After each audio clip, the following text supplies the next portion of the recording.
Who were you before you were born? The Buddhist truth revealed. Have you ever had that eerie, inexplicable sensation?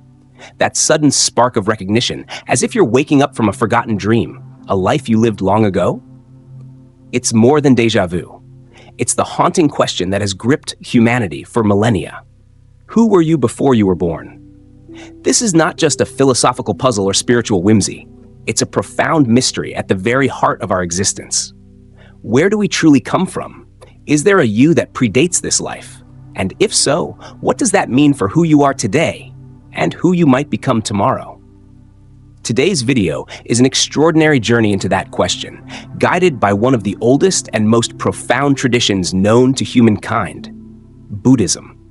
Through the lens of Buddha's timeless wisdom, combined with cutting-edge research and real-life stories, we will unravel secrets that challenge everything you thought you knew about life, death, and what lies beyond. But before we dive in, a quick heads up. This video contains rich, insightful information that will reshape your perspective. Make sure you watch until the very end to capture every nuance, every story, every revelation. Trust me, you won't want to miss a single moment. The big question: who were you before you were born? Think about this deeply for a second.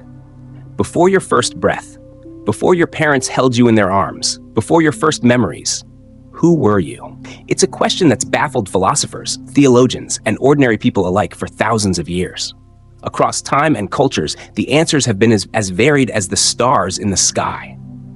In the Western religious tradition, many believe a divine creator places a unique soul into a newborn at conception. In philosophy, some argue that personal identity begins with consciousness, memory, or social recognition. Among indigenous cultures worldwide, spirits, ancestors, and the land itself intertwine to form a tapestry of identity that transcends a single lifetime. Yet none of these answers fully quench the thirst for understanding what truly animates us, the essence of self that seems to flicker just beyond our grasp.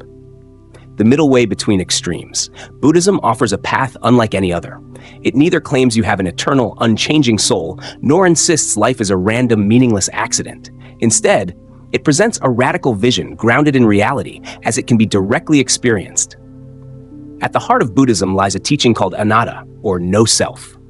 It shatters the illusion of a permanent I, while explaining why the sense of continuity, the feeling that you are you from moment to moment, remains undeniable.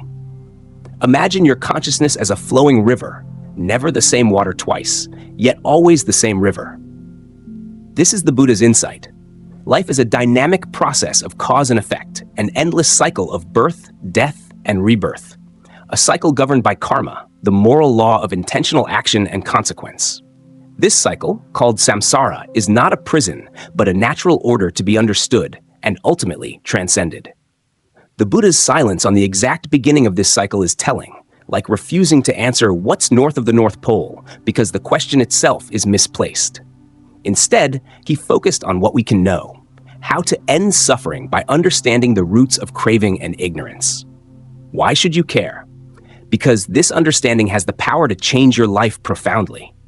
What if your unexplained fears, sudden passions, or moments of uncanny familiarity with places and people aren't random? What if they're echoes, ripples from lives lived long before? This video will take you beyond theory into the realm of actual cases documented by scientists, touching on children who recall detailed memories of past lives, adults who experience vivid déjà vu, and even studies in neuroscience that hint at consciousness beyond the brain. You'll meet incredible stories like Shanti Devi, a little girl in India whose memories of a previous life stunned skeptics and believers alike. You'll hear about the Tibetan Book of the Dead, which details the mysterious bardo, the intermediate state between death and rebirth, with astonishing psychological and spiritual precision. And you'll learn how understanding karma, the law of cause and effect, can empower you to take charge of your present and future, rather than feeling trapped by circumstances beyond control. This is not just ancient wisdom. It's living knowledge. With modern science increasingly acknowledging the complexities of consciousness and the limits of materialism, Buddhism's insights resonate more than ever. This is a rare moment in history when ancient spiritual knowledge and contemporary scientific inquiry walk hand in hand. So, are you ready? Let's begin this remarkable exploration together. Chapter 1: The Age-Old Question and Buddha's Journey. From the dawn of human consciousness, there has been a question burning at the core of our existence, a question that reverberates across centuries, cultures, and civilizations. Who were you before you were born? It's a question both simple and devastatingly complex, piercing the veils of identity and challenging the very notion of self. Why does this question haunt us so deeply? Because beneath the surface of everyday life, beyond the noise of routine and distraction, there is an innate yearning to understand our origin, not just our physical beginnings in a particular family or place, but something more profound. What is the nature of you? What essence, if any, precedes this body and mind we currently inhabit? This isn't idle curiosity. It's a universal call towards self-understanding, a spiritual impulse that reflects our longing for connection, meaning, and permanence in a world that is constantly changing. When we ask, who were you before you were born? We confront fundamental issues of identity, purpose, and mortality. It compels us to examine whether our existence is accidental or intentional, whether life is finite or part of a greater cycle, and how our actions shape not only this life, but possibly others beyond it. This question is not merely philosophical or metaphysical. It touches the human heart. It emerges in moments of deep reflection, in the quiet spaces between breath and thought, in grief, in joy, in the primal fear of death. It is a question that defies easy answers, but beckons us to explore nonetheless. The story of Siddhartha Gautama, the man who became the Buddha, is inseparable from this quest. Born into privilege, sheltered from suffering, Siddhartha was suddenly confronted with the stark realities of aging, sickness, and death. This encounter shattered his illusions and propelled him on a spiritual journey to discover the root cause of human suffering and the nature of existence itself. After years of ascetic practice and meditation, Siddhartha attained enlightenment beneath the Bodhi tree.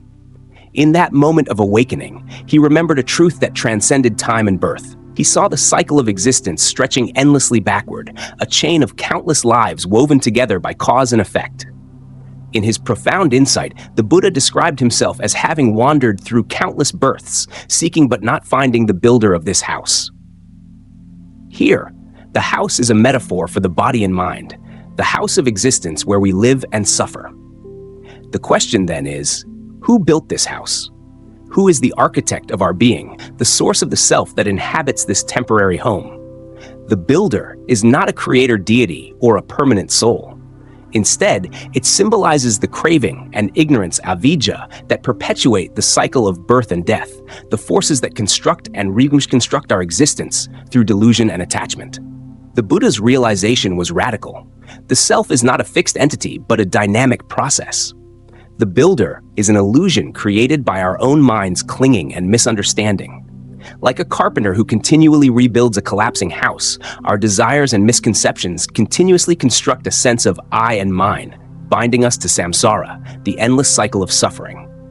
This insight challenges the common notion of an eternal soul or unchanging self.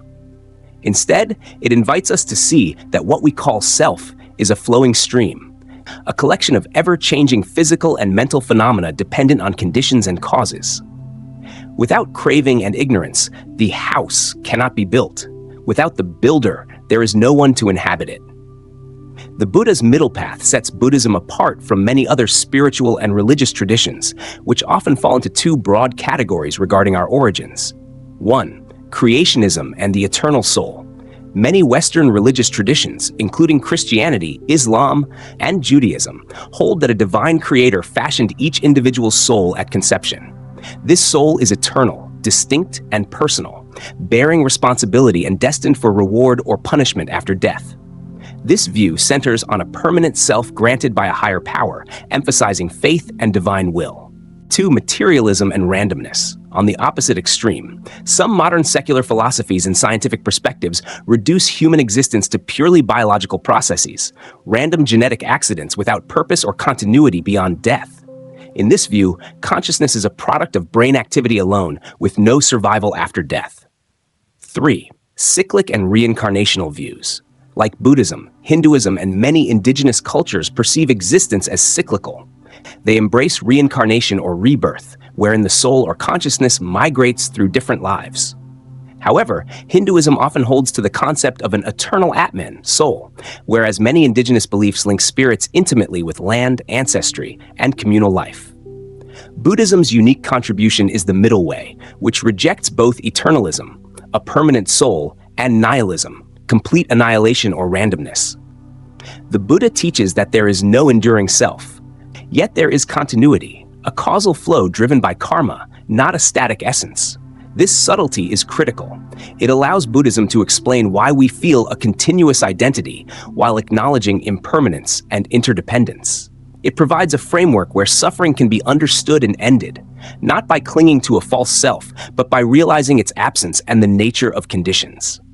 In a world obsessed with identity politics, personal branding, and self-actualization, the Buddha's message can seem both unsettling and liberating.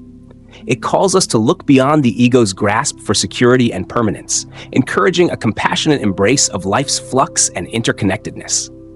The question, "Who were you before you were born?" is not just an abstract puzzle. It is an invitation to awaken from the illusion of separateness, to see the roots of suffering, and to step onto a path of freedom, wisdom, and kindness. Chapter 2, Evidence for Past Lives. In the vast landscape of Buddhist teachings, the notion of rebirth is central, yet it's a concept that often meets skepticism in modern times. How can we seriously consider the idea that consciousness transcends a single lifetime? Isn't it just ancient myth, wishful thinking, or cultural superstition? Before dismissing this profound teaching, it's worth pausing to explore the fascinating body of evidence, both historical and contemporary, that suggests the possibility of past lives is more than mere fantasy. It all begins with the Buddha himself. On the night of his enlightenment, beneath the Bodhi tree, Siddhartha Gautama's mind cleared of all veils. What emerged was a vast panorama of understanding. He recalled not one, but countless past lives, each vivid, detailed, and connected by karma. He remembered names, places, families, the flavors of meals, moments of joy and suffering. This wasn't vague or poetic. It was meticulous memory of experiences stretching beyond ordinary human reach. He described the process as recalling birth after birth, one after another, unfolding over eons of cosmic change. This remarkable insight became the cornerstone of his teachings, showing that suffering and liberation are intertwined with the continuity of consciousness, shaped by past actions and conditions. Modern scientific investigations. Fast forward to the 20th and 21st centuries, where the quest for understanding past lives moved beyond spiritual doctrine into the realm of empirical research. At the University of Virginia's Division of Perceptual Studies, pioneers like Dr. Ian Stevenson and later Dr. Jim Tucker embarked on a painstaking investigation of children worldwide who spontaneously recall past life memories. Over 2,500 cases have been documented across diverse cultures, from Asia to Africa, from the Americas to Europe. What sets this research apart is its rigor. Researchers interview families, verify names and places, often traveling to remote locations to confirm details the children could have no normal way of knowing.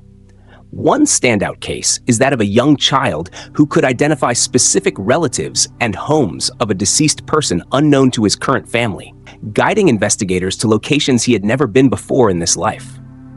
Another case involved children speaking languages and dialects they never formally learned, suggesting knowledge carried beyond conventional explanation. Among these cases, one story echoes louder than most. Shanti Devi, born in Delhi, India, in the early 20th century. At around 4 years old, she began describing her previous life in Mathura, a city she had never visited. She named her former husband, described their house in vivid detail, and recounted the circumstances of her death following childbirth. Her statements were initially met with skepticism, but soon gained credibility after an official inquiry verified her claims. When Shanti was taken to Mathura, she recognized her past family members and places, astonishing those involved and confounding critics.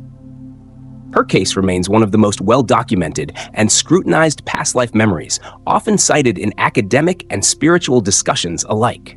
Past life memories are not the sole domain of children. Adults sometimes report spontaneous flashbacks, moments of déjà vu so vivid they defy simple explanation. Have you ever felt an intense, irrational fear, like a deep-seated phobia, that seems to have no origin in this life? For example, a person terrified of water, despite never having had a traumatic drowning experience, could be carrying a memory imprint from a previous existence. Similarly, unexplainable affinities for certain cultures, historical periods, or unexplained talents have been linked by some researchers to the residues of past lives. These experiences may not be universal, but they appear with enough frequency to merit serious attention. Of course, not everyone is convinced. Critics raise valid concerns about suggestibility, cultural influence, and the possibility of fantasy or confabulation. Could children be parroting stories heard indirectly? Might families unconsciously feed narratives to impressionable minds? Could cases be coincidences or fabrications? These are important questions, and the researchers at UVA and elsewhere acknowledge them, employing strict methodological controls to reduce bias, seeking independent verification, and comparing cases across different cultures to identify patterns beyond cultural conditioning. Yet skepticism remains, as it should. Science demands reproducibility and falsifiability, and past life research doesn't fit neatly into conventional paradigms. As someone who has devoted their life to understanding Buddhist teachings with an open heart and critical mind, I find this convergence of ancient wisdom and modern inquiry deeply compelling. Faith in rebirth need not be blind or dogmatic. It can emerge from experience, reflection, and honest investigation. The stories of children like Shanti Devi and countless others invite us to reconsider the boundaries of consciousness. For many practitioners, the reality of past lives is not a distant theory, but a lived truth, felt through intuitive insights, meditative revelations, and personal transformation. When we accept the continuity of consciousness beyond a single lifetime, life gains a profound depth and moral texture. Our actions matter, not just now, but far beyond.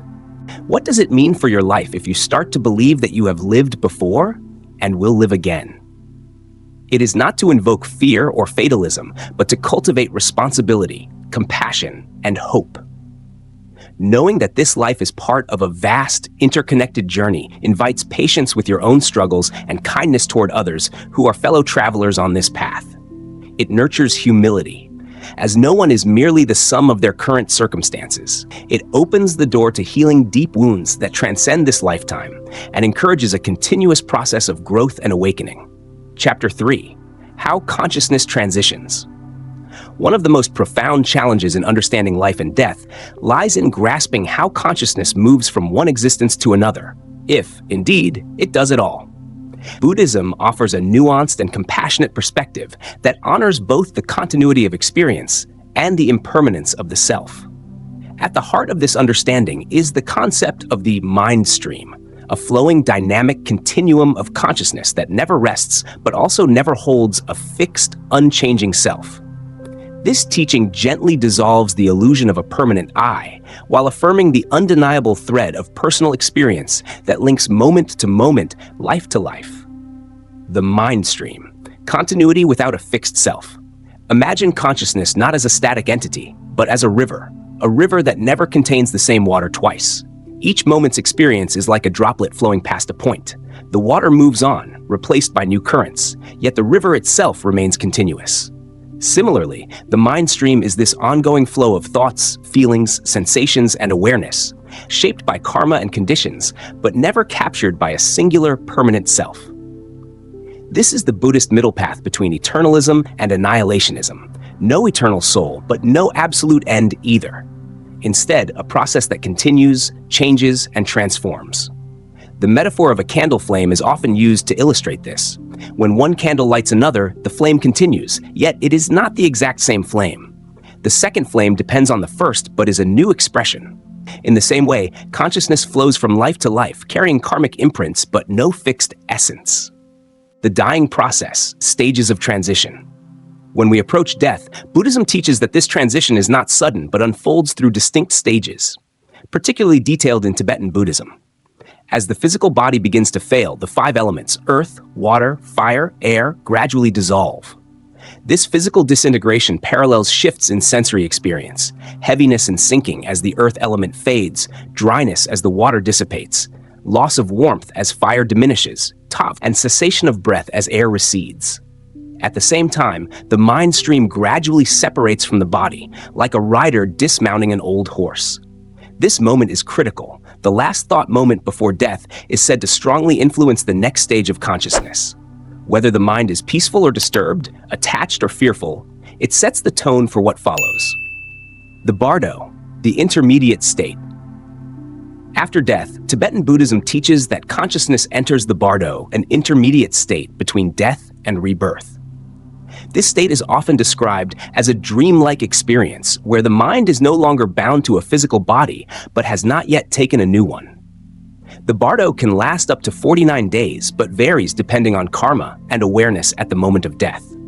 Here, the consciousness encounters various phenomena, bright lights, visions, and sometimes terrifying experiences that reflect the person's karma and mental tendencies. The Tibetan Book of the Dead, or Bardo Thodol, serves as a guide for navigating this state. It advises the dying, or the consciousness within the Bardo, to recognize these visions as projections of the mind and to remain calm and aware to avoid being swept into negative rebirths. While Tibetan Buddhism offers this detailed roadmap, many other spiritual traditions also acknowledge an intermediate or transitional state, though their interpretations vary. Christianity often speaks of the soul departing to heaven, hell, or purgatory immediately after death, awaiting final judgment. Islam describes the soul's journey through a state called barzakh, a barrier between this world and the hereafter, where the soul awaits resurrection.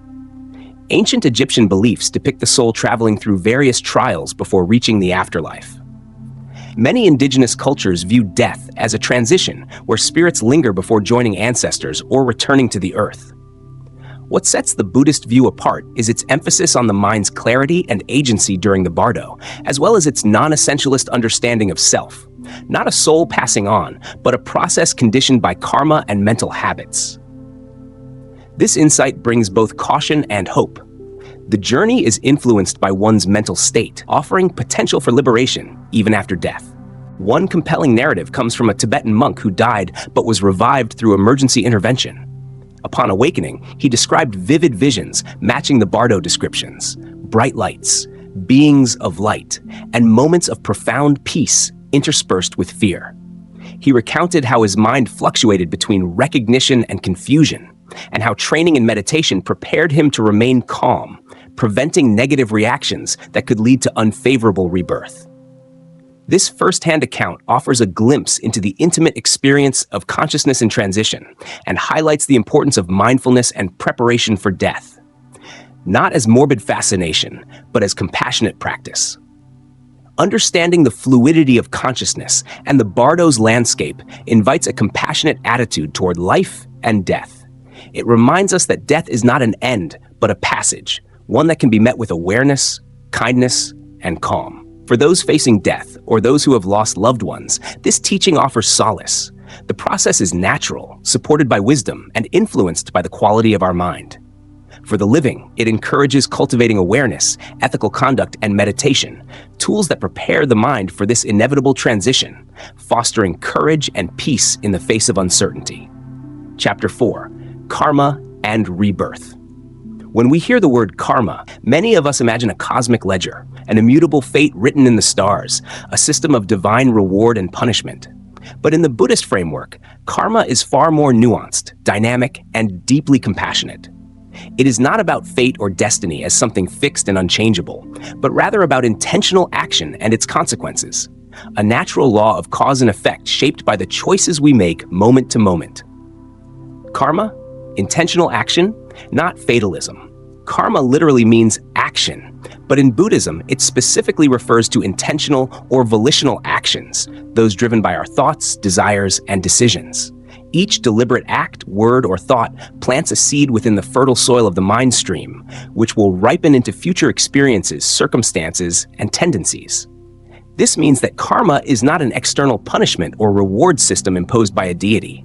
It's an internal, natural process, a mirror reflecting the quality of our intentions and deeds. The Buddha emphasized this in his teaching. I am the owner of my actions, heir to my actions, born of my actions. This powerful declaration reminds us that we hold the power to shape our lives through mindful, ethical choices. Karma is like throwing a pebble into a still pond. The ripples spread out in concentric circles, touching parts of our lives and beyond. The Kulakamavibhanga Sutta, Karma's Impact in This Life. The Kulakamavibhanga Sutta offers a rare and clear window into the workings of karma in our current existence. In this discourse, the Buddha explains to a young man why people experience differences in fortune, health, and character, not based on chance, but rooted in past intentional actions. For instance, harming others can lead to a shorter life, while acts of kindness and generosity contribute to longevity. Anger can cloud one's appearance and relationships, while patience and goodwill foster beauty and harmony. This teaching brings karma down from the metaphysical to the everyday, highlighting that what we do now affects not only our future rebirths, but also our present circumstances. It's a practical guide to living wisely, not a mysterious doctrine to fear. Karma in the modern world, practical reflections. How can this ancient understanding of karma be relevant to the fast-paced, complex world we live in today? First, it invites us to pause and consider the quality of our intentions. Are our actions motivated by greed, hatred, or delusion? Or are they rooted in compassion, generosity, and wisdom? Modern life often pushes us toward distraction and impulsivity, but karma encourages mindful presence, choosing our actions with awareness of their ripples. Second, karma reminds us that we are not victims of circumstance, but active participants in shaping our reality. While we cannot control every external factor, we can control how we respond, transforming challenges into opportunities for growth and healing. Third, this perspective cultivates forgiveness and empathy. Knowing that everyone is influenced by their past actions, often beyond their immediate awareness, fosters patience and compassion for others, shortcomings and struggles. Consider the story of Maya, a woman who grew up in poverty and hardship, feeling trapped by the circumstances of her birth. She often believed that her future was doomed, her karma was bad, and her life predetermined.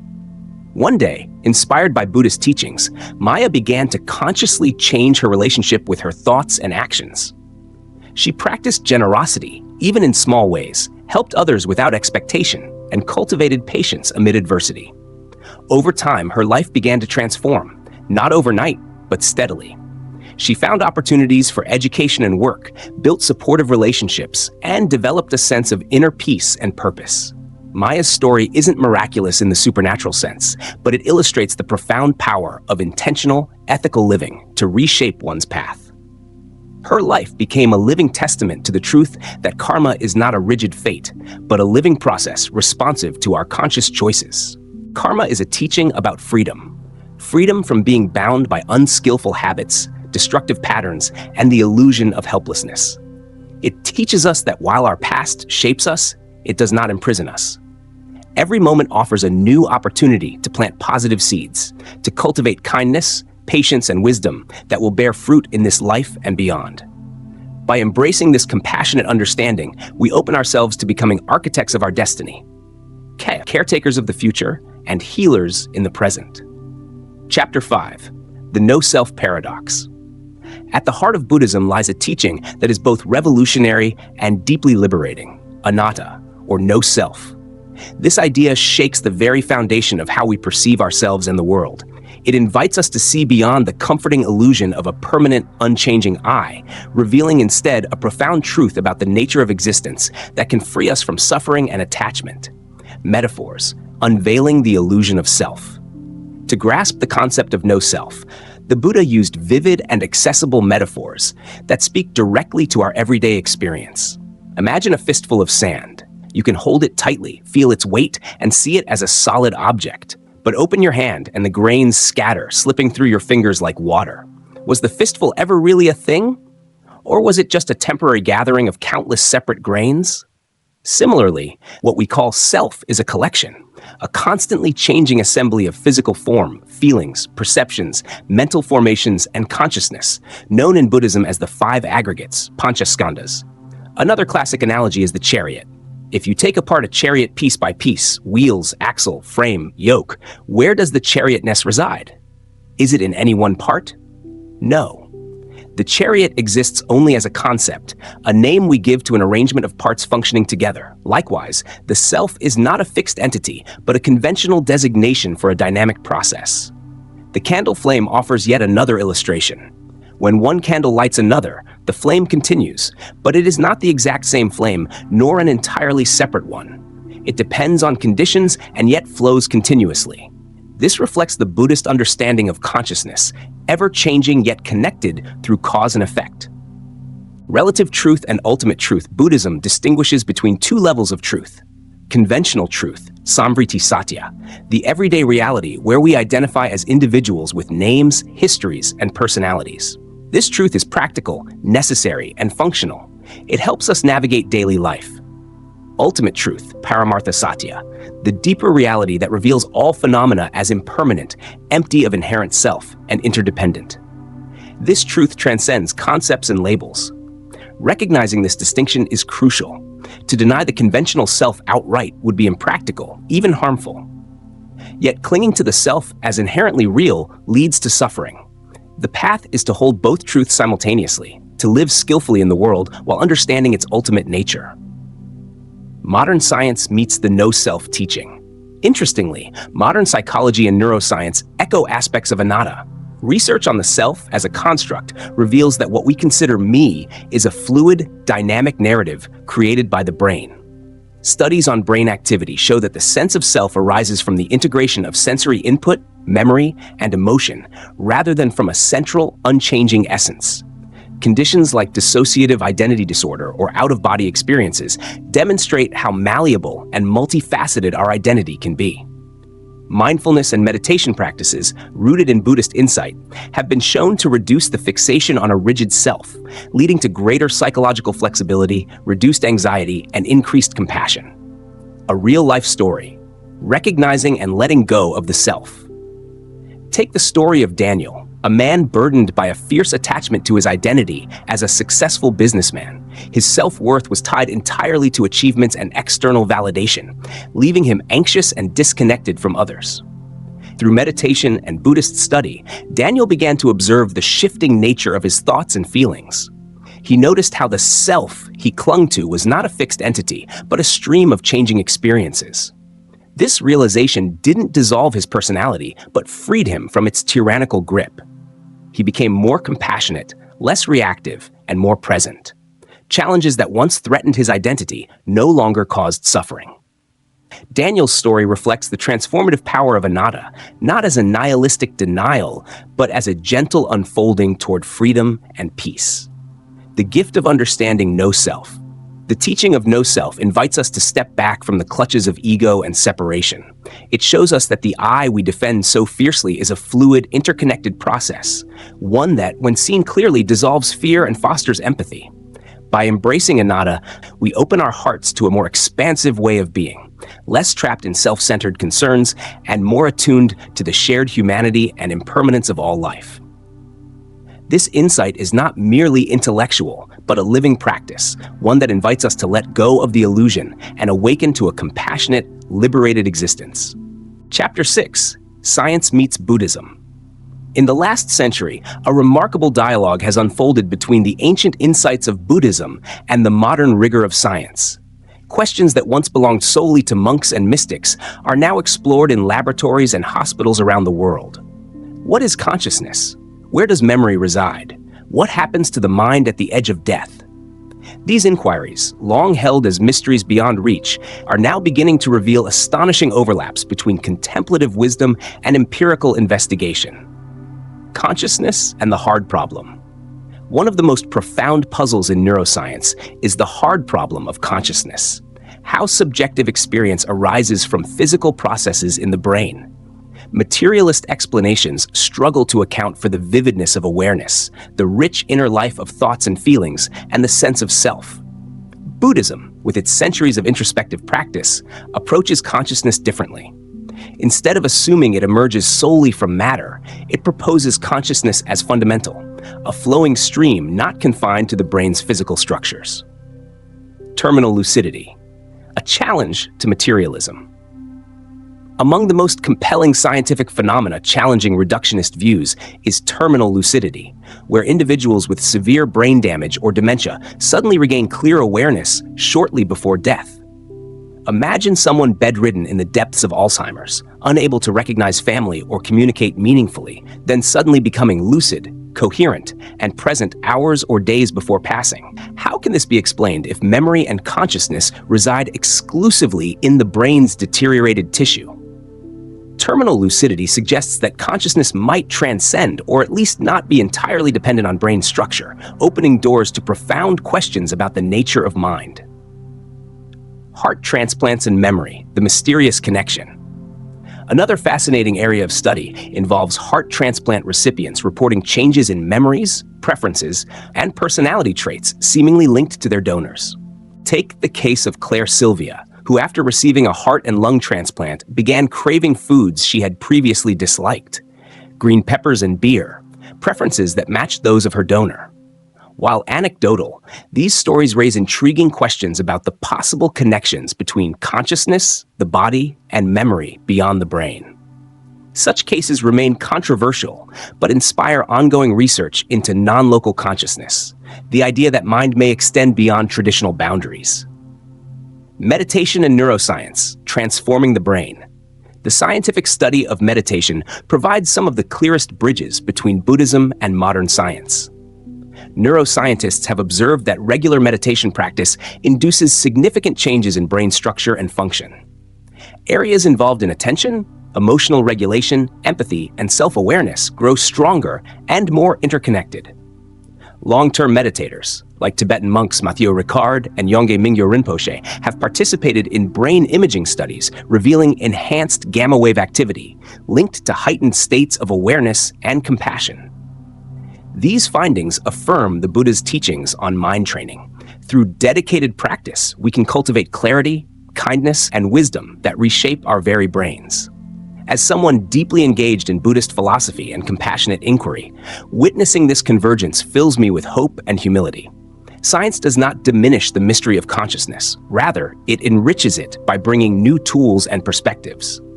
Likewise, Buddhism's contemplative insights invite science to look inward with openness and depth. This meeting point is not about proving one right or the other, but embracing a holistic understanding, one where inner experience and outer investigation inform and support each other. It encourages us to see consciousness not as a problem to be solved, but as a phenomenon to be explored with curiosity, reverence, and compassion. Chapter 7. Living with the knowledge of past lives. Understanding that this life is but one chapter in an ongoing, interconnected journey can be profoundly liberating. The awareness of rebirth is not just a metaphysical curiosity. It offers practical guidance that can dissolve our deepest fears and open our hearts to greater compassion and purpose, reducing the fear of death and embracing compassion. Knowing that death is not an end but a transition softens the grip of fear that haunts so many. It transforms death from a terrifying unknown into a familiar passage, part of the natural rhythm of existence. This shift in perspective helps us live with more courage, presence, and grace. It also deepens our empathy, as we realize that every being shares this ongoing cycle of birth, suffering, and renewal. The enemies, strangers, and even those who cause us pain are fellow travelers on this long journey, souls with stories that span lifetimes. This understanding naturally fosters compassion, dissolving barriers of judgment and hate. We begin to see ourselves in others and others in ourselves, recognizing that kindness and patience are not just virtues but necessities for healing this vast, interconnected web of existence. Meditation, self-observation, and journaling karma. To integrate this knowledge into daily life, Buddhist practice offers powerful tools: meditation, self-observation, and reflective journaling. Through meditation, we cultivate mindfulness, the gentle art of observing thoughts, feelings, and impulses without attachment or aversion. This clarity helps us identify recurring patterns that might be echoes of past life karmic imprints, fears, strengths, or tendencies that shape our current experience. Self-observation extends beyond formal meditation. It means tuning in to moments of emotional reaction, noting what triggers us or brings us joy. Are certain fears irrational, yet deeply rooted? Are there talents or passions that seem to transcend explanation? These insights are clues to the continuity of consciousness and the unfolding of karma. Keeping a karma journal, writing down patterns, reflections, and intentions, provides a concrete way to track progress, cultivate awareness, and plant new seeds of positive action. The 5 daily reflections, anchors of wisdom. the Buddha offered 5 profound reflections to guide daily living with awareness and purpose. 1. I am of the nature to grow old. I cannot avoid aging. 2. I am of the nature to become ill. I cannot avoid illness. 3. I am of the nature to die. I cannot avoid death. 4. All that is dear to me and everyone I love are of the nature to change. I cannot avoid separation. 5. I am the owner of my actions, heir to my actions, born of my actions, related through my actions, and have my actions as my arbitrator. These reflections are not pessimistic, but awaken us to the impermanence of life and the profound responsibility we hold for our choices. They ground us in reality while opening the heart to courage, compassion, and wise action. A story of transformation, from fear to connection. Consider the story of Annika, a woman burdened by anxiety and fear of death. Raised with no concept of rebirth, the finality of life overwhelmed her. Yet through learning about past lives and practicing Buddhist meditation, Annika began to see death as a doorway rather than a wall. She journaled her fears and patterns, meditated daily to observe her mind's movements, and gradually cultivated compassion, not just for others, but for herself. Annika came to understand her struggles as echoes of past lifetimes, karmic imprints seeking healing. With this understanding, her fear transformed into acceptance. Isolation gave way to connection. Annika found peace in knowing she was part of a vast, unfolding journey shared by all beings. Her transformation illustrates the power of living with this knowledge, not as mere belief, but as a practical guide for healing, growth, and boundless compassion. By embracing the knowledge of past lives and karma, we are invited into a life of deep responsibility and profound love, knowing that each thought, word, and deed ripples through time, shaping ourselves and the world. This path offers not only freedom from fear, but also the radiant possibility of awakening in this life and beyond. As we draw this remarkable journey to a close, pause for a moment and reflect on what we've uncovered together. The essence of who we are, according to the profound teachings of Buddhism, is not fixed or confined to this fleeting moment or even this single lifetime. Rather, we are a flowing river of consciousness, ever-changing yet continuous, shaped by our intentions, actions, and experiences across lifetimes. This is the heart of anatta, the no-self teaching, not the absence of existence, but the absence of a permanent, unchanging self. It reveals a liberating truth that the I we cling to is a construct, a temporary assembly of forces and conditions, a process rather than a thing. Yet this realization is not just an abstract philosophical insight. It carries profound practical weight. Understanding karma and rebirth transforms the way we relate to our lives and the world around us. It teaches us that our present circumstances are woven from countless threads of past actions, not a matter of luck or fate, but the natural unfolding of cause and effect. This knowledge is a call to wakefulness. Every choice we make, every thought, word, and deed ripples into the fabric of existence, planting seeds that shape not only this life, but lives yet to come. Karma is not a prison, but a mirror and a map. It offers us the power to change, to heal, to grow, and to shape a future rooted in wisdom and compassion. In a world swirling with uncertainty, fear, and rapid change, these teachings provide an anchor, an invitation to live with presence and purpose. They ask us to embrace the impermanence of all things, to cherish the preciousness of this moment, and to cultivate kindness in every interaction. They challenge us to see others not as strangers or obstacles, but as fellow travelers whose stories intertwine with ours across time and space. This perspective dissolves barriers, fuels empathy, and kindles the flame of compassion that can transform societies and heal the wounds of separation. So here's the invitation: to live mindfully, to appreciate every breath and every heartbeat as a rare and precious gift. To recognize that in this vast cosmic dance, your actions matter deeply. To make conscious choices that foster goodness, healing, and awakening. Whether it's a small act of generosity, a moment of patience in frustration, or a deliberate choice to cultivate understanding instead of judgment, these seemingly simple acts ripple outward in ways we may never fully see, but can always trust to create positive change.